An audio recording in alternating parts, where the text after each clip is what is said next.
తెలంగాణ రాజకీయాల్లో కీలక పరిణామాలు చోటు చేసుకుంటున్నాయి. వచ్చే ఎన్నికలే లక్ష్యంగా సీఎం రేవంత్ కొత్త వ్యూహాలను అమలు చేస్తున్నారు. ప్రతిపక్ష బీఆర్ఎస్, బీజేపీని టార్గెట్ చేస్తూ ముందుగా సాగుతున్నారు. అటు బీఆర్ఎస్, బీజేపీ సైతం గ్రేటర్ ఎన్నికలకు సిద్ధమవుతూ సీఎం రేవంత్పై గురిపెట్టాయి. ఇదే సమయంలో బీఆర్ఎస్ నుంచి గెలిచి కాంగ్రెస్కు దగ్గరైన నేతల వైఖరి మార్పు కనిపిస్తుంది.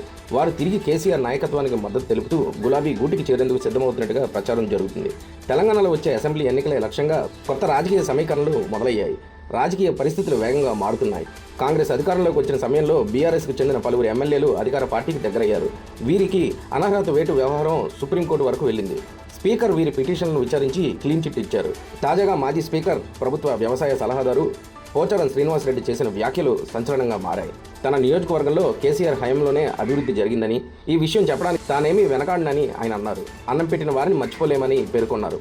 కేసీఆర్ను మోసం చేసి పార్టీ మారడం తనకు ఇష్టం లేదని, అయితే నియోజకవర్గంలోని కొంతమంది వ్యవహార శైలి, తాను ఎదుర్కొన్న ఇబ్బందులు, మారిన రాజకీయ పరిస్థితులు కారణంగానే కాంగ్రెస్తో కలిసి పనిచేయాల్సి వచ్చిందని వివరించారు.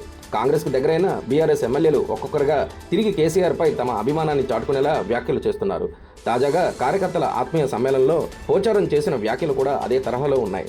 తాను ఏనాడు కాంగ్రెస్ కండువా కప్పుకోలేదని, 3 రంగుల జాతీయ కండువానే కప్పుకున్నానని ఆయన స్పష్టం చేశారు. మంత్రి పదవి కోసమో డబ్బుల కోసమో తాను పార్టీ మారలేదని తెలిపారు. 2 ఏళ్ల క్రితం మంత్రి పొంగులేటి శ్రీనివాసరెడ్డి హైదరాబాద్లోని తన ఇంటికి వచ్చి సీఎం రేవంత్ రెడ్డితో మాట్లాడించారని పోచారం చెప్పారు. ఆ తర్వాత ముఖ్యమంత్రి స్వయంగా తన ఇంటికి వచ్చి 6 నెలల్లో నియోజకవర్గ సమస్యల పరిష్కారానికి నిధులు మంజూరు చేస్తామని హామీ ఇచ్చారని తెలిపారు. అయితే సీఎం ఇచ్చిన హామీ ఇప్పటి వరకు నెరవేరలేదని, ముఖ్యమంత్రి చెప్పిన మంత్రులు తన ఫోన్ ఎత్తడం లేదని ఆవేదన వ్యక్తం చేశారు. మంత్రులు ముఖ్యమంత్రి మాటను కూడా పట్టించుకోవడం లేదన్నారు. పోచారం తాజా వ్యాఖ్యలతో ఆయన మళ్లీ గులాబీ గూటికి దగ్గరవుతున్నారనే ప్రచారం ఊపందుకుంది. పోచారం బాటలోనే మరో 2 ఎమ్మెల్యేలు ఉన్నారని చర్చ కూడా రాజకీయ వర్గాల్లో సాగుతుంది. దీంతో రానున్న రోజుల్లో తెలంగాణ రాజకీయాల్లో ఎలాంటి పరిణామాలు చోటు చేసుకుంటాయన్న దానిపై ఆసక్తి నెలకొంది. కొన్నావా చెప్పు, నాకేమన్నా ఇద్దరు ఉన్నారు. నన్ను ఏమన్నా నా ఎమ్మెల్యేషిప్ కొన్నావా, నన్ను కొన్నావా చెప్పు. నేను అమ్ముడు పోయినా నీకే చెప్పిన. లేదు, పోలేదు, ఇయ్యలేదు. దేనికోసం వచ్చినా, ఈ సమస్యల కోసం వచ్చిన. ఏమైనా అయిందా? ఏం కాలేదా? ఏమైంది? 100 కోట్లు ఎస్డిఎఫ్ ఉంటే 30 కోట్లు ఇచ్చారు.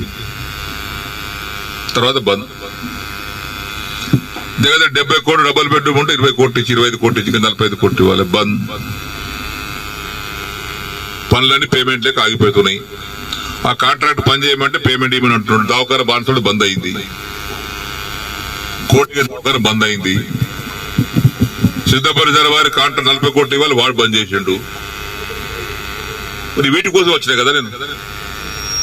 లేదా బట్టి గారు చిన్న దగ్గరికి ఇలా లిస్ట్ మొత్తం తీసుకోండి, ఆ లిస్టు తీసుకొని 2 సార్లు ఇచ్చేయండి, ఒకసారి కాదు కానీ. ఇక పొంగులేటి గారు ఆ లిస్ట్ తీసుకోండి, 2 సార్లు మీరు ఇచ్చేయండి. ఇచ్చిన తెల్లారి ఫోన్ చేస్తే బట్టి లేవట్టాడు, పొంగులేటి లేవట్టాడు. ఏమని చెప్పుకోను నేను. మళ్ళీ అసెంబ్లీ జరుగుతుంది. జనవరి 4 తారీఖు నాడు ఆ ఛాంబర్ తీసుకుపోయి లోపల తీసుకుపోయి, మీరు చెప్పారు కానీ బట్టి ఇవ్వలేదు, పొంగులేటి ఇవ్వలేదు, నాకు రూపాయి ఇవ్వలేదు. రూపాయి ఇవ్వలేదా? ఇవ్వలేదు. వేం నరేందర్ రెడ్డి గారు బయట పిలిచిండు. వేమన్నా సీనన్న బాధపడుతున్నాడు, అది ఇంకా పేమెంట్ కాలేదట. నువ్వన్నా మార్చిలో కూడా 3 విడతలు ఇప్పి. సరే సరే ఆయన తీసుకుని ఆయన వెళ్ళిపోయాడు. తెల్లారు వేం నరేందర్ ఫోన్ చేస్తే ఆయన లేపడు. 50 సార్లు చేసిన, ఒకసారి కాదు 50 సార్లు లేపడు. మళ్ళా మొన్న మార్చిల అసెంబ్లీలో జరుగుతుంటే మళ్ళా పోయారు ఛాంబర్. మన అసెంబ్లీలో కూర్చునే సీటు డబల్ ఉంటుంది అయింది. చెప్పిన ఏది కాలేదండి.